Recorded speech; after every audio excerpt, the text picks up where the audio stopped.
uh, uh, how good to see you again. There you are. You personalities, you.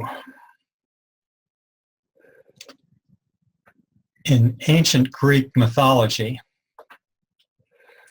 there's a story about Theseus, the hero of Athens, who goes forth to Crete, to the palace of King Minos, attached to which is an enormous complex labyrinth, a maze in which is this ferocious monster, the Minotaur, half human, half bull. And as he goes forward to his great combat, Ariadne gives him a sword with which to slay the Minotaur and a ball of thread that he can put down step by step as he enters this labyrinth from which no human has ever come out. Every one of them devoured by the Minotaur, getting lost in the maze, unable to find their way out. But with this thread, this simple thread, the complexity of the labyrinth will not overwhelm Theseus. Successful in combat, he will follow the thread out and live.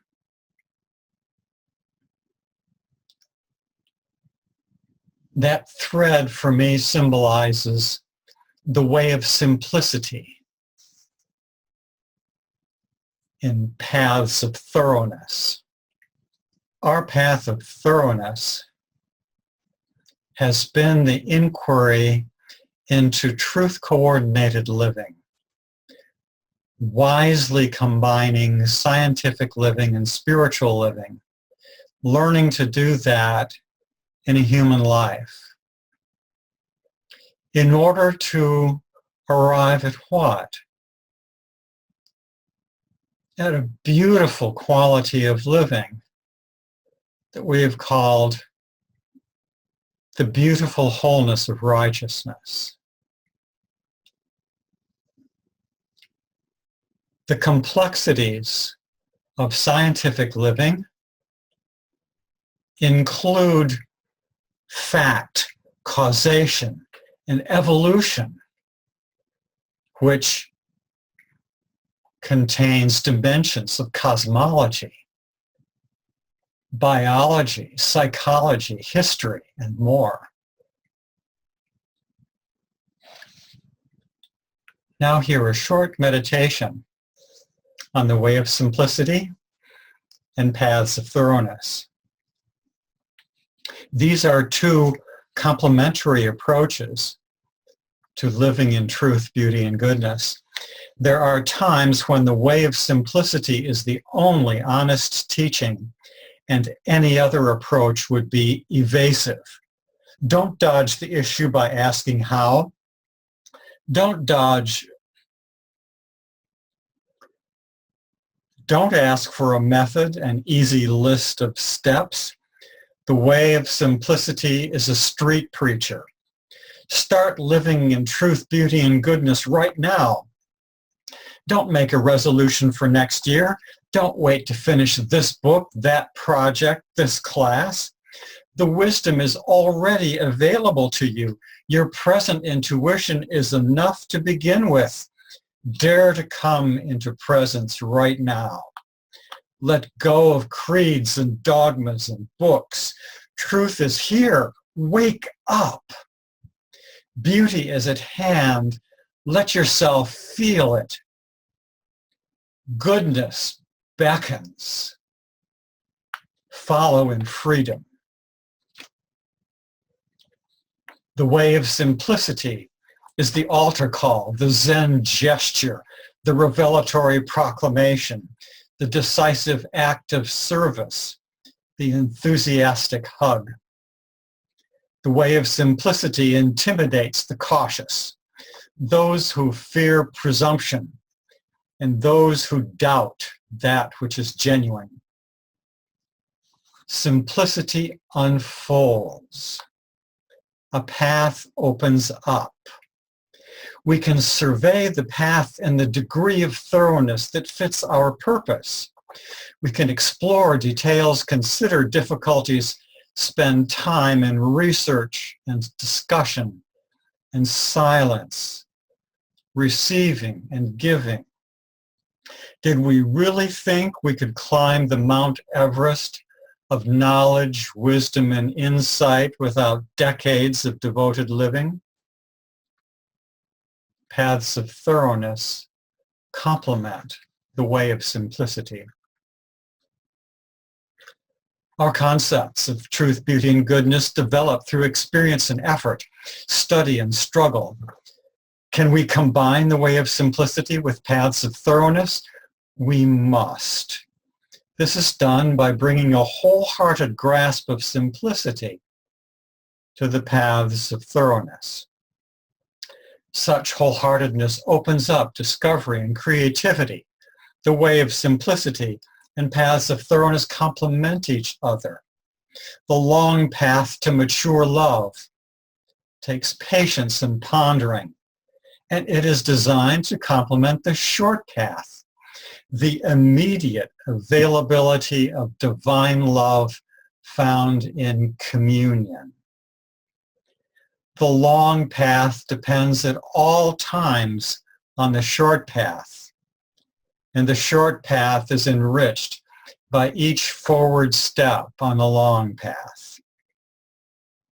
In daily life, we normally rely on the simplicity of intuition, or what seems to us to be intuition, only occasionally having time to do our best thinking in thoroughness. But study and reflection sharpen our capacities for intuition.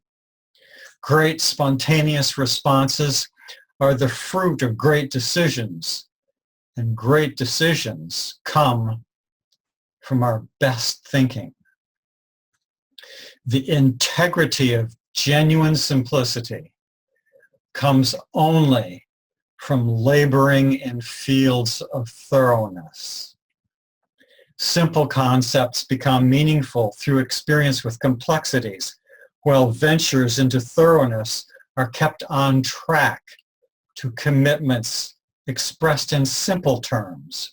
Thus, we move back and forth between simple affirmations of major concepts and more thorough paths of structured exploration, between intuitive right brain simplicity and methodical left brain complexity. This movement back and forth is the very life of our concepts of truth, beauty, and goodness.